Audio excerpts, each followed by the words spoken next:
ഇപ്പം സാധാരണ ഒരു മിഡിൽ ക്ലാസ് ഫാമിലിയിൽ നിന്നാണ് വന്നത്. അപ്പം അന്ന് പറഞ്ഞു കേട്ടിട്ടുണ്ട് എൻ്റെ വീട് വളരെ കുഞ്ഞു തറവാട്ടിൽ നിന്നാണ് ഞാൻ വരുന്നത് എന്നൊക്കെ. പക്ഷെ ഇപ്പം കുറെ ഏൺ ചെയ്തു, പൈസ ആയിട്ടും വീട് ഇഷ്ടപ്പെട്ട പോലെ ഒരു വീട് വെച്ചു ഒക്കെ ചെയ്തു. അത് ഏറ്റവും ബെറ്റർ ആയിട്ട് ഇപ്പൊ ഈ വീടും കാര്യങ്ങളും ഒക്കെ ഉണ്ടായാലും ഞാൻ പറയും എൻ്റെ അച്ഛനെയും അമ്മേനെയും പൊന്നുപോലെ എനിക്ക് നോക്കാൻ പറ്റുന്നുണ്ട്. അവരൊരു കാര്യം, അതെന്റെ ബ്രദർ ആണെങ്കിലും എൻ്റെ ചേട്ടൻ എന്തെങ്കിലും മനസ്സിലാഗ്രഹിച്ചാലും അത് അവൻ മേടിക്കുന്നതിന് മുമ്പ് എനിക്ക് മേടിച്ചു കൊടുക്കാൻ പറ്റുന്നുണ്ട്. അതെല്ലാം ഞാൻ അവരേനെ വെച്ച് ആദ്യം റിലേറ്റ് ചെയ്യുള്ളൂ. എനിക്ക് എന്താണ് അവർക്ക് കൊടുക്കാൻ പറ്റുക. അതിപ്പോൾ അണ്ണൻ ഒരു ബർത്ത്ഡേ വന്നാലും ഞാൻ ചുറ്റുമുള്ളവരടുത്ത് ഞാൻ ചോദിക്കും, അണ്ണൻ എന്താ അടുത്ത് മേടിക്കണം എന്ന് പറയണേ എന്ന് ചോദിക്കും.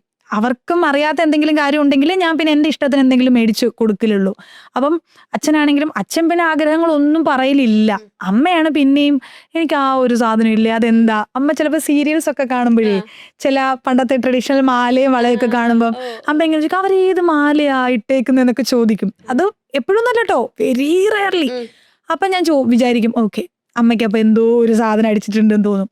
പക്ഷെ അതെനിക്ക് കൊടുക്കുമ്പോൾ അവർ ചോദിക്കും എന്തിനാ ഇതിപ്പോൾ മേടിച്ചോണ്ട് വന്നേ എന്ന് ചോദിക്കുകയാണെങ്കിൽ പോലും അത് നമുക്ക് കൊടുക്കുമ്പോൾ, നമ്മൾ കൊടുത്തൊരു സാരി ആണെങ്കിൽ പോലും അതിന്റെ വിലയൊന്നുമല്ല, നമ്മളത് കൊടുക്കുമ്പോൾ അവർക്ക് കിട്ടുന്ന ഒരു സന്തോഷം, അവരത് ഉടുത്തു വരുമ്പോൾ നമുക്ക് കാണുന്ന ഒരു സന്തോഷം, ആ ഒരു സാധനം എല്ലാ മക്കളും ചെയ്യുന്നതായിരിക്കും കേട്ടോ. പക്ഷെ മേ ബി നോർമലി ഉള്ള ആൾക്കാരെക്കാട്ടിലും കുറച്ചും കൂടി കൂടുതൽ നമുക്ക് ചെയ്യാൻ പറ്റും. അതെല്ലാം എനിക്ക് ഇതിനകത്ത് ഇതുകൊണ്ട് മാത്രം കിട്ടിയ ഹാപ്പിനെസ് ആണ്. പിന്നെ വീടാണെങ്കിലും എനിക്ക് പണ്ടത്തെ വീട് വളരെ കൊച്ചു വീടായിരുന്നു. ഇപ്പോഴും ആ വീട് പൊളിച്ച് ഞങ്ങൾ വീട് വെച്ച് 2013 നാട്ടിലത്തെ വീട് വെക്കുന്നത്. ഇപ്പോഴും എൻ്റെ മൊബൈലിൽ ഒരു ഡോക്യുമെന്റ് ഫയൽ എൻ്റെ പഴയ വീടിൻ്റെ ഫോട്ടോ ഉണ്ട്. ഇപ്പോഴും എൻ്റെ വീടിൻ്റെ കാര്യം പറഞ്ഞാൽ ആ വീട് കണ്ടു കഴിഞ്ഞാൽ എൻ്റെ കൂട്ടുകാർക്ക് അറിയാം, അപ്പം എൻ്റെ കണ്ണിപ്പോഴും നിറയും.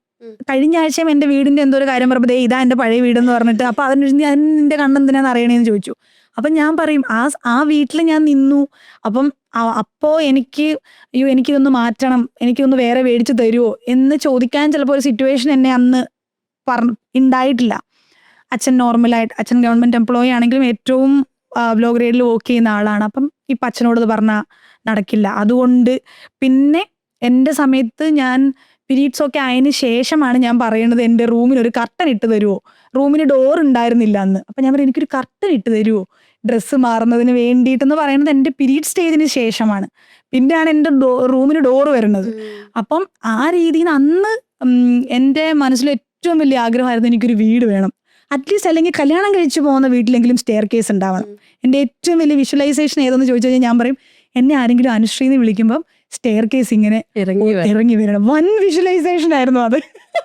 അതാണ് മാനിഫെസ്റ്റ് ചെയ്തത്. അന്ന് അതാണ് എൻ്റെ ഏറ്റവും വലിയ ആഗ്രഹം. സ്റ്റെയർ കേസിലെ വീട്, ഒരു സ്വർണ്ണ കൊലുസ്, ഇത് രണ്ടുമായിരുന്നു ആ സമയത്ത്. ഇറങ്ങി വരണം.